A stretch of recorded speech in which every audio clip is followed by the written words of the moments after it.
Bien, quería expresar mi opinión sobre el tema de que si las acciones que ha hecho John a lo largo de una Ordinary son buenas o malas, ya que vi que muchos lo defienden, yo no tanto. Ya hicimos un debate Sanin hace un tiempo con el Sanin Lonco, pero hoy quería entrar bien en cada razón, en mi opinión sobre cada punto, y para eso quiero aprovechar un video de una youtuber Mágico Cielo, la cual hizo un muy buen video defendiendo justamente las acciones de John.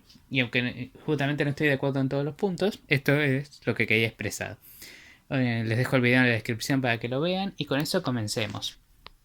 En el comienzo de su video habla de cómo John pasa de estar en lo más bajo de la sociedad a estar en lo más alto, pero también pasa a ser él el maltratador en vez de, bueno, de ser un defensor o alguien que equipare las cosas, o bueno, o estar en un punto más neutral.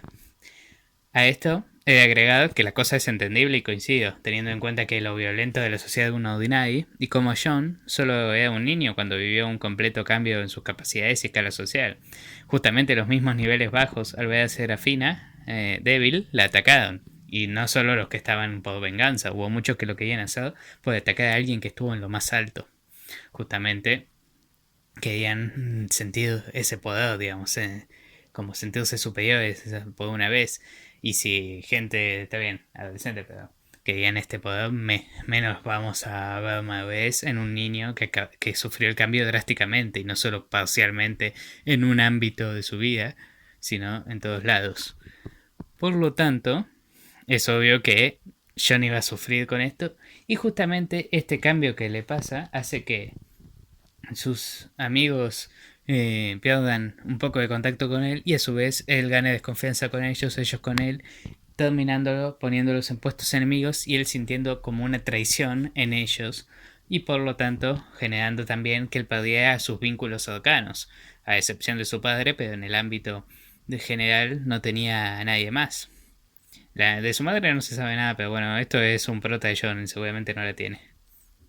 Luego de esto, en el video menciona cómo John entendió el problema que causó y por esto fingió ser un lisiado, incluso soportando constantes palizas y huesos rotos. Aquí hay que decir que es muy cierto y se debe apreciar la fortaleza mental de John para aguantar constantes maltratos sin hacer nada, aún pudiendo hacerlo, aunque se defendía mano a mano, podía dar palizas con sus habilidades, pero no las usaba. Aunque también esto es lo que genera tal explosión como hemos visto a lo largo de la historia, ya que si es como una válvula la cual no dejaba escapar a nadie y de pronto reventó. Aunque tuvo ciertas cosas que lo quisieron frenar, pero bueno, reventó de igual manera acabando con casi todos a su alrededor, si no es que todos. Sin embargo, yo siempre me pregunto una cosa y es, ¿la fortaleza de John vino de querer proteger a los demás del peligro que él representaba? ¿O vino de su miedo a lo que las autoridades representaban como amenaza? Y la tortura mental que le hicieron, justamente vimos como él, ante solo escuchar el nombre o la presencia, temblaba de miedo, cosa que no le pasó con absolutamente nadie más. De hecho, tampoco se ha rebelado contra el director, viéndolo como una figura de autoridad, aunque más pasiva. Y justamente aquí vemos uno de los temas. Si John se estaba cuidando a sí mismo o a los demás. Yo creo que ambas cosas pesaban, pero que la que pesaba por sobre estas dos y lo que lo hizo mantenerse en un estado de más paz y tranquilidad fue el hecho de tener a Cera como amiga. Ella justamente representó su primera y única amiga que él encontró después de haber perdido todo. Sin embargo, no es solo porque ella sea su primera amiga, sino que es su primera fuente de tener cierto poder sin desatar su violencia, ya que él pudo ser amigo de cualquier otro de bajo nivel con su cosa, pero él los echaba literalmente, los miraba con cara de asesino, como si fueran menos ellos, como lo hacen los niveles altos.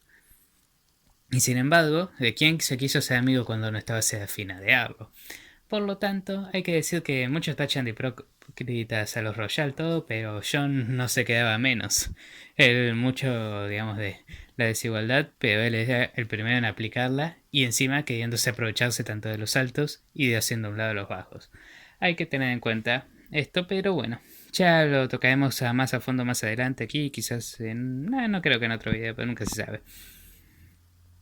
Más adelante en el video de Mágico Cielo menciona que una dificultad en el camino de John fueron justamente los Royals, tachando de hipócritas o de vivir en una burbuja de conformismo, y que luego tachan a John de monstruo siendo que él hace lo mismo que ellos. Y aunque es cierto que en general John hace lo mismo que ellos, más o menos, hay ciertas diferencias, pero son tan sutiles que la verdad no valen la pena. Aquí tengo mucho para decir sobre los Royal. Primero que nada, Arlo e Isen tiene razón. Ambos consideran el poder una escala de mando, pero rechazan si alguien nuevo cambia las reglas, porque tiene más poder. Isen siempre fue un cobarde, pero al menos Arlo se lo dicen constantemente, y de hecho, él mismo termina aceptando que fue un idiota. Y con el tiempo cambia.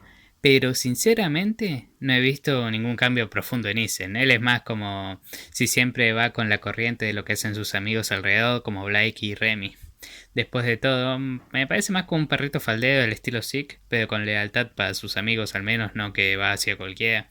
Tipo que tiene poca personalidad, sería la definición adecuada.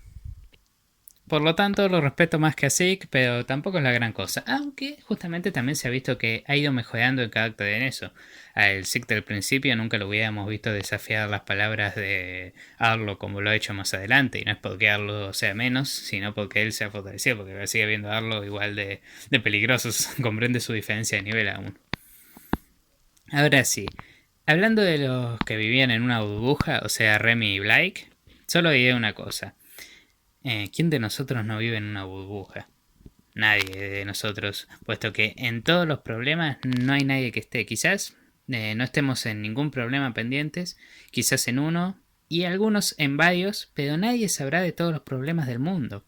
Podés conocer y ayudar sobre el hambre en África, sobre un amigo que tiene un problema, un conocido que por ahí tiene ya sea un problema económico, personal, lo que sea, pero mientras estás enfocándote en uno, no ves en otros lugares lo que pasa. Podés ver que hay hambre en un lugar y no que hay hambre por ahí mucho más cerca, pero no lo notaste simplemente. Y no porque seas mala persona, ni siquiera distraído, sino que no podés poner foco en todo a tu alrededor. Y menos si no tienes la intención de hacerlo, porque uno no anda buscando problemas en general, salvo algunas personas. Ya tiene suficiente con los propios comúnmente. Ya bastante hay lugares con temas de hambre, violencia, pobreza, todo, y aunque maltrato animal, contaminación, abandono infantil, salud pública, o sea, y hay gente que se enfoca en uno o dos de estos temas, pero individualmente, comúnmente estás en lo tuyo, pero además, incluso si te enfocas en uno, no te enfocas en otro, ya porque no te da la vida para tanto. Pero bueno, justamente aquí tenemos que ante problemas infinitos te enfocas en uno. Y eso sin contar que la gente tiene sus propios problemas individuales. Por lo tanto, no me parece que se pueda culpar a Remy por vivir en una burbuja supuestamente. Primero porque nunca fue expuesta al problema de que presentaban los niveles bajos hasta que John lo presentó y ahí hizo algo. Y segundo, porque además ella estaba metida en sus propios problemas, como las nimiedades como fueron el asesinato de su hermano, que las autoridades no hicieran nada e incluso fueran sospechosas de hacerlo, y por lo tanto ella se encontraba en un estado que, discúlpeme, pero es mucho peor de lo que estaba John, en el tema de los peligros que enfrentaba y los problemas. John, aunque obviamente no confiaba en las autoridades, él era el mismo dueño de sus problemas, sabía dónde estaba el punto y el efecto. Ella se encontraba ante un misterio de quién mató a su hermano, por qué nadie hace nada, todo. Y me parece que es una justificación bastante acertada como para no enterarte de lo que pasa a tu alrededor, lejos de eso. E incluso sin estos problemas, personajes como Blake podían estar en sus propios temas, concentrados en sus amistades, tareas escolares, después de todo. Si eres ciego a un problema, si no conoces algo desde que naciste, si eres ciego, ¿cómo te enteras de que no puedes ver, digamos? Al menos que alguien te lo muestre como lo hizo John. Sin embargo, a él se lo tapó el problema ese, el problema de que se dio cuenta que sus amigos podían estar en peligro y él no pudo hacer nada. Por lo tanto, su priorización por proteger a quienes ama le tapó eso, aunque de igual manera realizó acciones. Así que, sinceramente, lo de vivir en una burbuja, para mí es lo que menos se puede tachar de hipócrita por no hacer nada, porque estaban a sus propios temas, cosa que, por otro lado, John sería el más hipócrita de todos por hablar tanto de eso y después no hacer nada. Luego, más adelante se menciona en el video cómo finalmente cuando los Royals aprenden de sus acciones, ya es tarde y John ya ha sufrido el maltrato, en especial que John lo siente de esa manera. Aquí no coincido, aunque es cierto el punto no creo que sea tal cual. John los sigue atacando sin importar qué hagan por su furia, sí, pero también porque los acusa de hipócrita cuando ellos sí aprendieron de sus acciones y es cierto que por ser atacados, pero finalmente aprendieron y quien parecía no querer renunciar al sistema del más fuerte es John, que obviamente se siente conveniente, pero al final si realmente su objetivo era cambiarlo, el más hipócrita es él. Justamente si acá notan, lo que más me molesta cuando se habla de estos temas de un ordinary es que los demás aprenden y John no, y después se los trata a los otros de hipócritas cuando justamente todos se dan cuenta. Se define muchas veces la voz de la razón contra Arlo, cada vez que le recuerda que le empezó eso con John, pero bueno, justamente aquí vemos el punto. Y al final se ve que también se da la voz de la razón contra John con una buena madriza, pero bueno, ya veremos ese tema. Justamente, en este tema tenemos lo de que John rechazaba los niveles bajos, buscaba el poder de los niveles altos y protegerse de las autoridades conservando su propio poder en secreto. Por lo tanto, como vemos, aunque obviamente John tiene muchos temas de salud mental, tortura, estrés postraumático, problemas de control de IA, un cacao mental que se entiende porque es así, no es para juzgar a los otros de eso menos. Ya en conclusión al video se menciona como John y el problema que aqueja a este lo vuelve muy interesante, incluso cuando ha hecho cosas malas, como su lucha interna, lo es muy bien mostrada, digamos, como al final hay un choque entre lo que él quisiera hacer y lo que a él le sale de respuesta comúnmente, toda la ira y furia contenida. En esto no podría estar más de acuerdo, como dije, John tiene un montón de problemas y es un gran personaje muy bien llevado, y que pocos autores se atreverían a llevar a su protagonista por el camino del emo vengador y a la que parecía ser la compañía del protagonista tipo el Sasuke, digamos, ser como Naruto, ser la persona que intenta llevarlo por el lado bueno, aunque le tenga que dar una paliza, en este caso se afina. Sinceramente algo muy interesante y por lo que considero que aunque todos los personajes en Ordinary tienen su momento particular, John y Serafina son los protas, al igual que Naruto. Sabes que es del Naruto, aunque se llame Naruto el coso, sabes que parece igual de protagonista en la historia. Pero bueno, eso ya para otro video. Sin embargo, lo que sí no coincido es en un hecho que toca, es que la trama de los demás personajes no es interesante. Esto, en mi opinión, no coincido, ya que le dan tanta o más vida de la que le da el propio John. Aunque el conflicto de John es muy interesante, también es muy interesante ver cosas como la que de Serafina, que vivió lo inverso a este, pasando de lo más alto a lo más bajo.